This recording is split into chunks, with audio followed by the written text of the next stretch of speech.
مبارک کی دیکھتے ہیں، مثال کے طور پہ بعض لوگ رمضان کے روزے رکھنے کا اہتمام نہیں کرتے. یہ رمضان کی بے قدری ہے. اور کئی مرتبہ سحری کھا کے سو جاتے ہیں کہ میں تھوڑی دیر ذرا آرام کر لوں، اٹھ کے فجر پڑھوں گا، اور شیطان کو نماز قضا کروانے کا موقع مل جاتا ہے. یہ رمضان مبارک کی بے قدری ہے. اسی طرح افطاری کے انتظار میں باجماعت نماز چھوڑ بیٹھتے ہیں. یہ بھی رمضان مبارک کی بے قدری ہوئی. بعض لوگ رمضان المبارک میں خبروں کے نام پر ٹی وی دیکھتے ہیں، غیر محرم عورتوں پر نظر پڑتی ہے.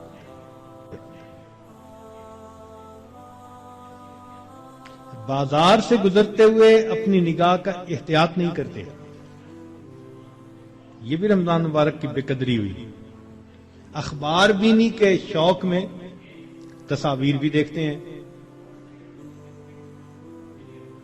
یا بعض لوگوں کو دیکھا کہ بھوک سے بچنے کے لیے یا پیاس کے احساس سے بچنے کے لیے ڈائجسٹ پڑھنا شروع کر دیتے ہیں، ناول، افسانے، کہ وقت گزر جائے. تو وقت گزاری کے لیے ڈائجسٹ جیسی کتابیں اور اس طرح کی کتابوں کا پڑھنا یہ بھی رمضان مبارک کی بے قدری ہے. اس سے تو بہتر تھا کہ آپ قرآن مجید کی تلاوت کر لیتے. اور بعض مرتبہ عورتیں گھر کے کام کاج میں لگی ہوتی ہیں تو وہ وقت گزاری کے لیے موسیقی والی قوالی لگا دیتی ہیں. اور ایسی آج کل قوالیاں بن بھی خوب رہی ہیں گانوں کی طرز پر.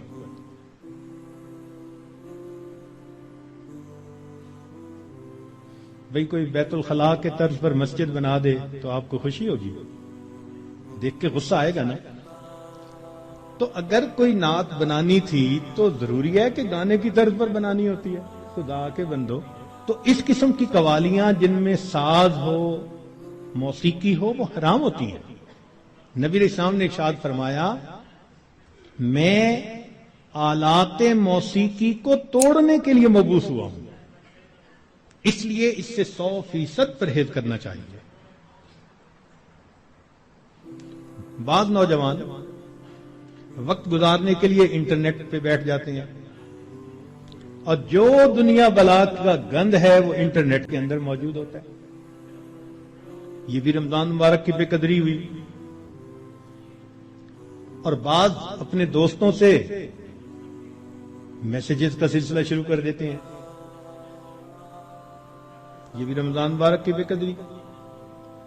اور اس سے بڑھ کر اور گناہ یہ کہ سیل فون کے اوپر غیر محرم سے باتیں کرتے ہیں یا اس کو میسج بھیجتے ہیں. یہ بھی رمضان کی بے قدری ہے.